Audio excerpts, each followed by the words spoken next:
Радий Фрич, добрый день. Мы здесь, в Центре управления Республики Башкортостан, на медицинском форуме. Вы знаете, вот когда мы построили 2 госпиталя в Стерлитамаке и в Уфе, мы уже думали, что на этом, строительство в этом направлении ограничится. Тем не менее, вы сегодня дадите старт строительству еще 2 объектов в Туймазах и в Сибае. Да, такая потребность есть, потому что госпитали показали свою эффективность от лечения таких больших массовых заболеваний. Поэтому мы посмотрели, чтобы там людей нам не свозить всех в Уфу в конечном счете. И вот поэтому приняли такое решение, что построим еще 2 госпиталя. Это нагрузка на бюджет, конечно. Но в любом случае, это госпитали останутся здесь. Потом они будут работать как многопрофильные или инфекционные больницы. Вот поэтому такая история. Да. Ну что ж, боремся с ковидом? Боремся. Не только с ковидом, вообще со всеми болезнями.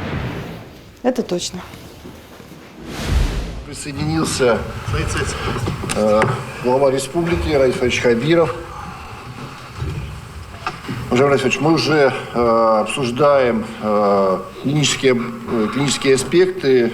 Мы проговорили с нашими коллегами, друзьями из Челябинска, Оренбурга, обсудили вопросы эффективности работы системы в условиях пандемии COVID-19, использования новых решений, вызовов в плане строительства инфекционных центров. Уважаемые друзья, в адрес Международного медицинского форума поступило приветствие президента Национальной медицинской палаты, президента НИИ неотложной детской хирургии и травматологии, детского доктора мира, профессора Леонида Михайловича Рошаля. Позвольте вам его зачитать. Продолжающаяся пандемия новой коронавирусной инфекции разделила нас и одновременно сплотила в борьбе за жизнь каждого человека.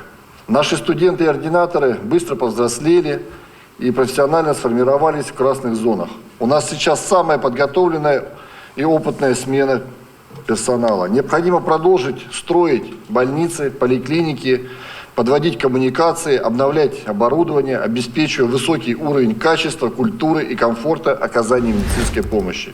Благодарю вас, уважаемый Радий Фаридович, за то внимание, с которым вы относитесь к сфере здравоохранения и за активное участие в пилотных проектах Российской Федерации.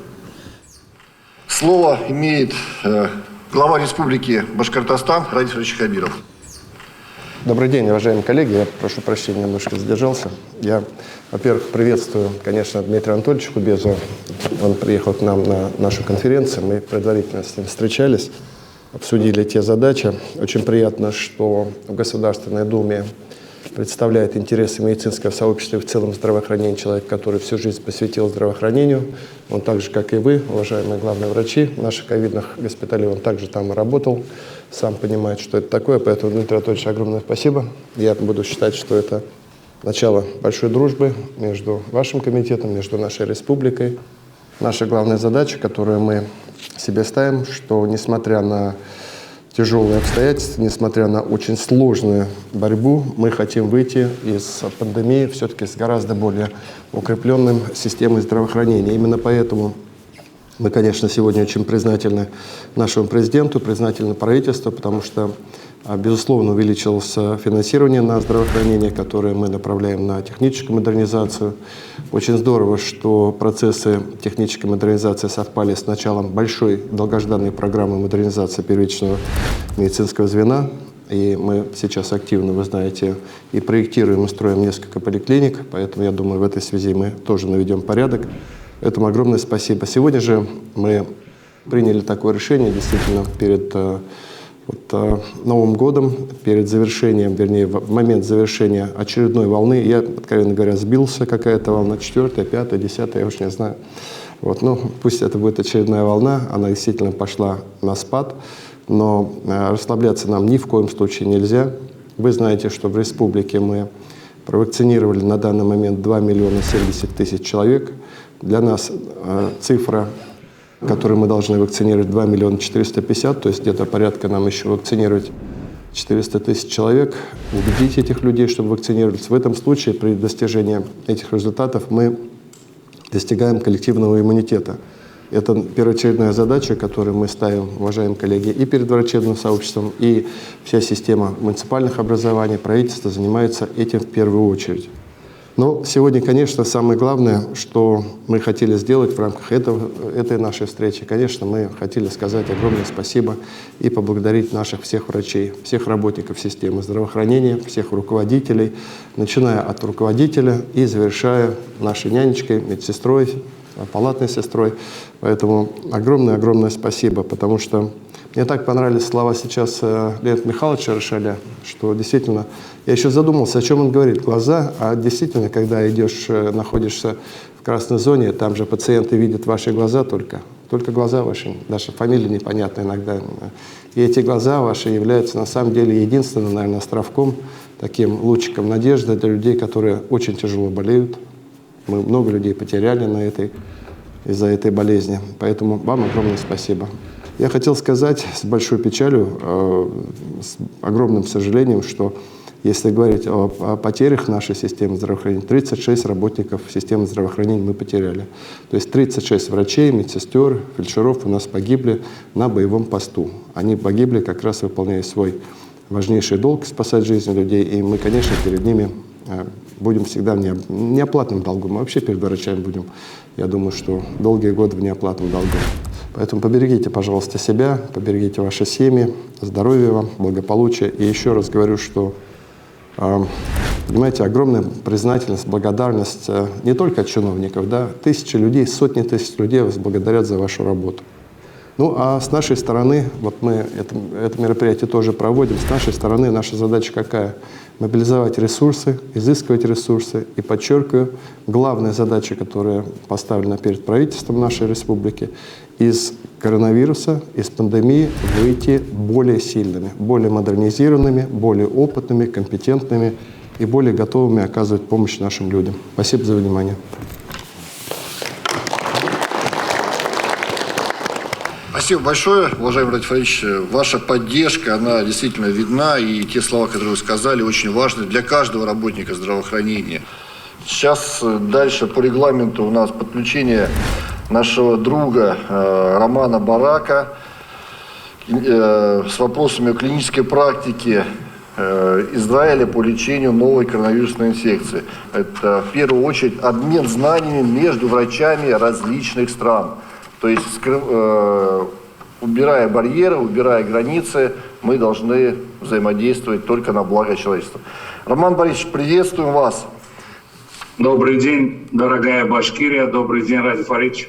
Роман Борисович, мы знаем, что Израиль предпринимает жесткие меры по изоляции государства в целом, и даже отдельные населенные пункты подвергаются жесткому локдауну в период подъема заболеваемости.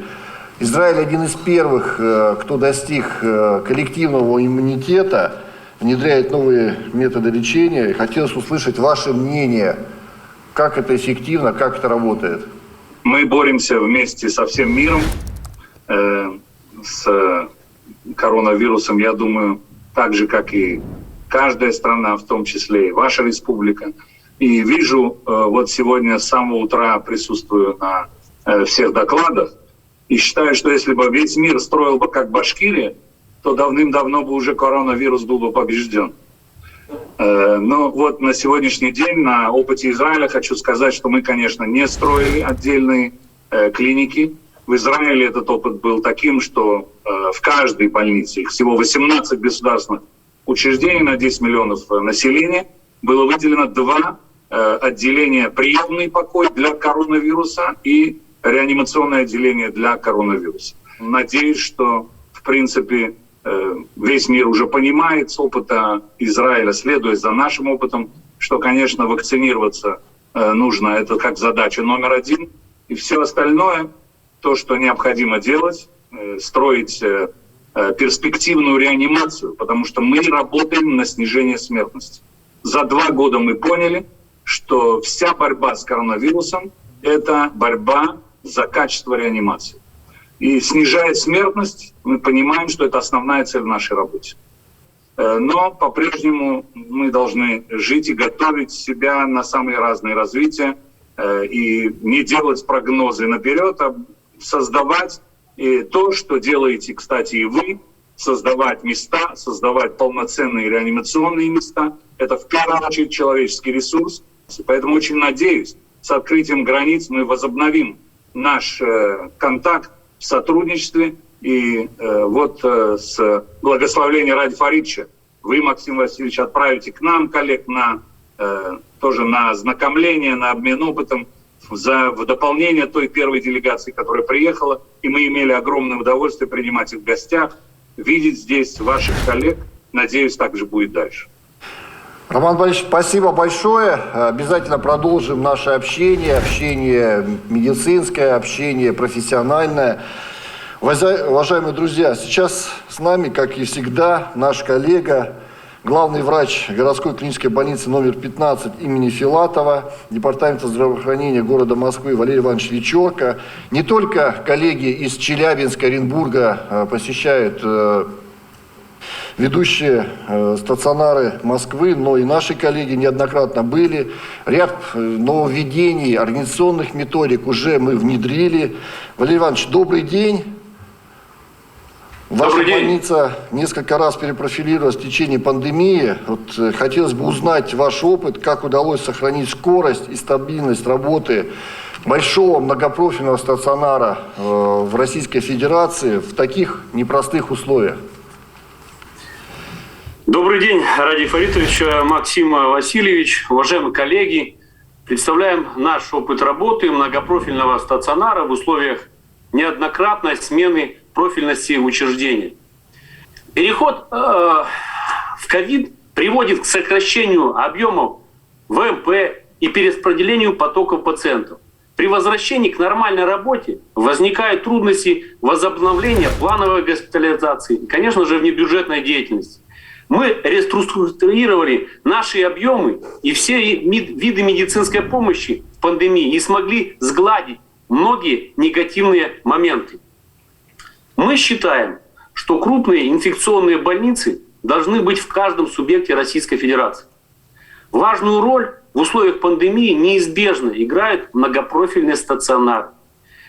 В экстремальных ситуациях, подобных нынешней пандемии, именно такие учреждения могут оказать помощь при разнообразных сочетаниях медицинских проблем.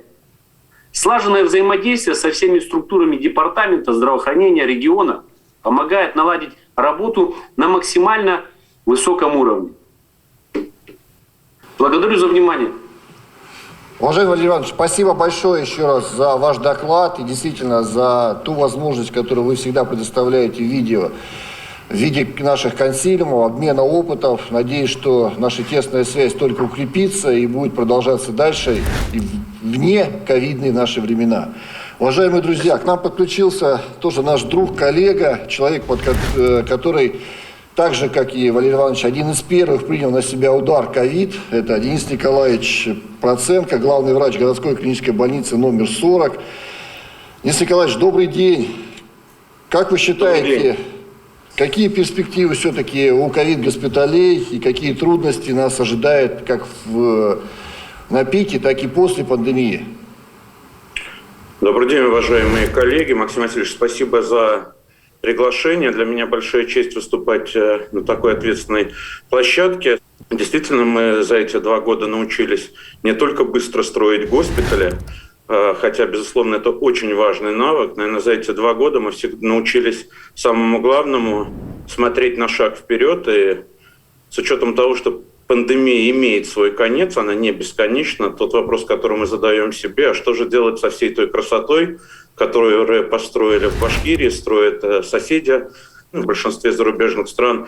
Инфекционный корпус является структурным подразделением многопрофильной больницы.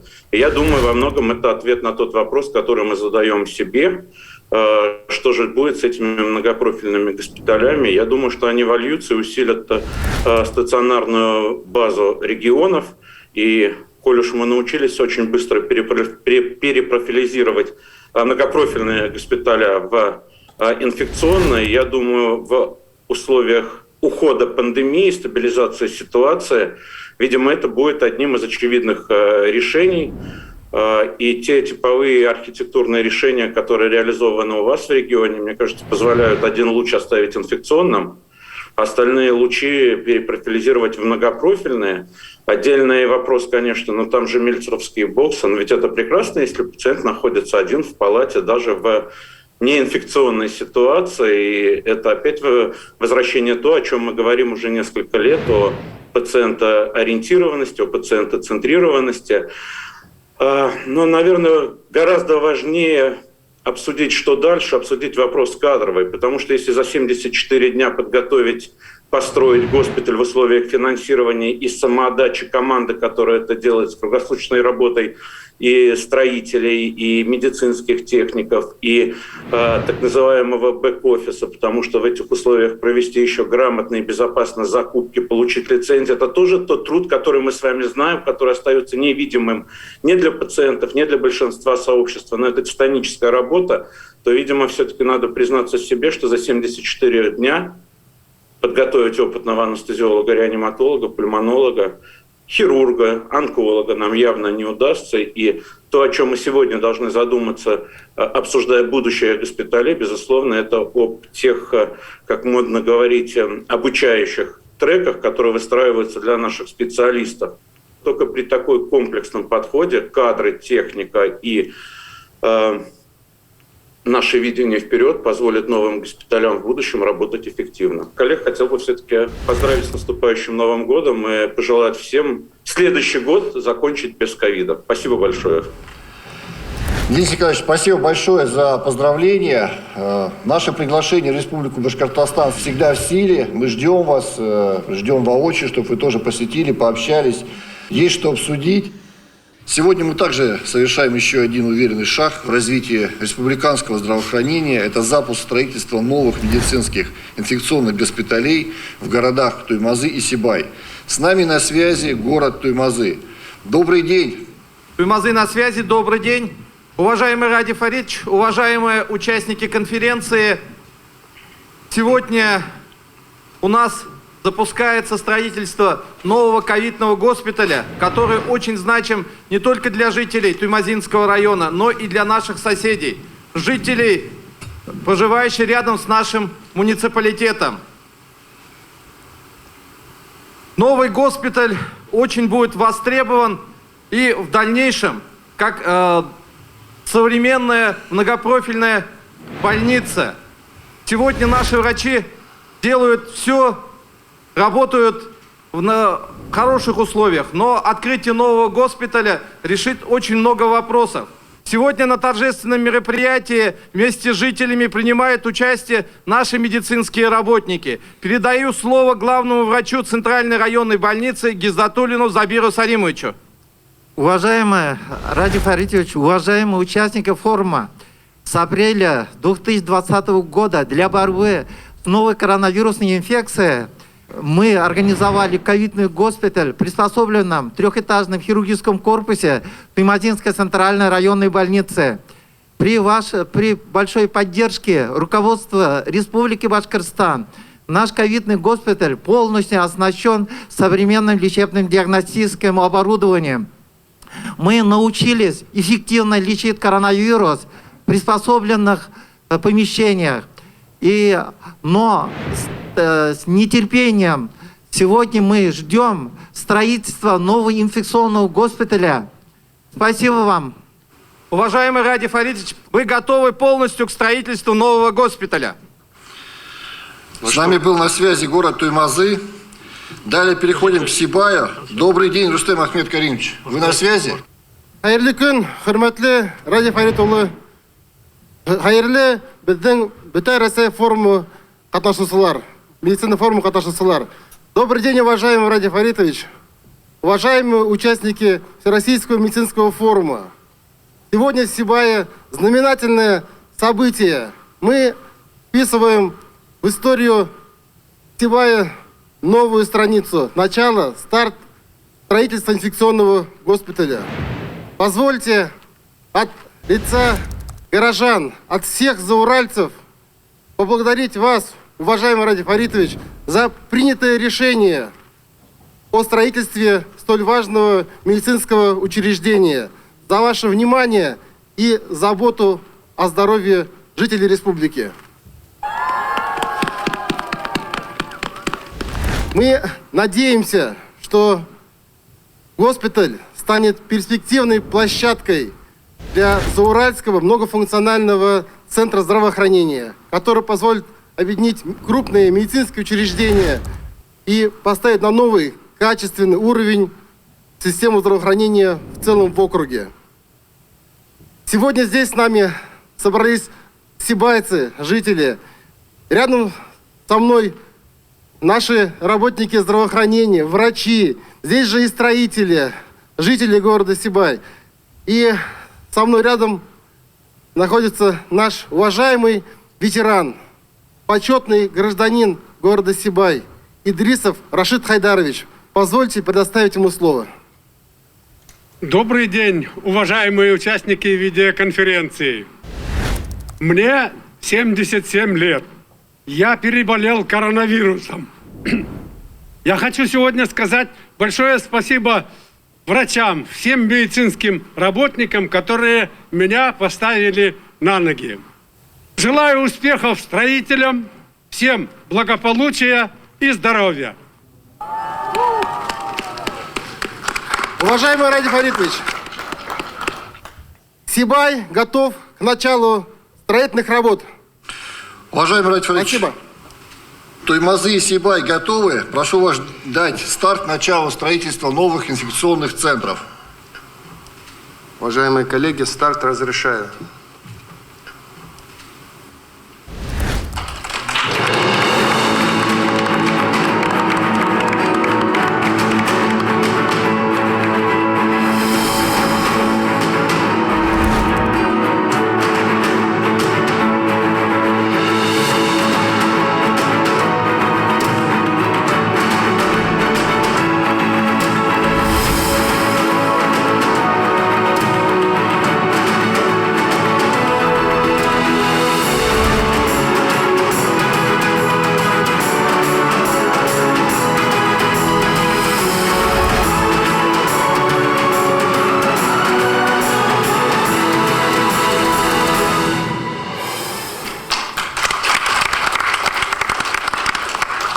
Уважаемые участники Международного медицинского форума, на этом повестка нашего пленарного заседания исчерпана.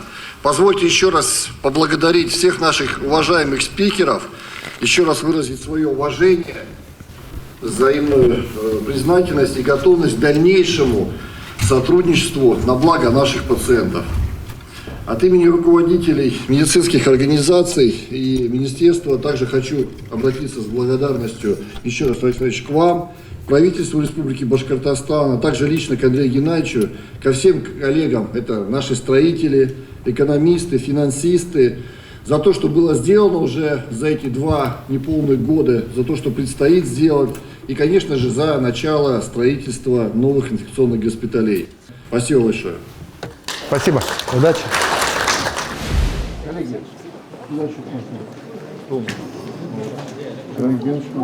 Давайте поближе. Ну, чтобы я вас не закрывал.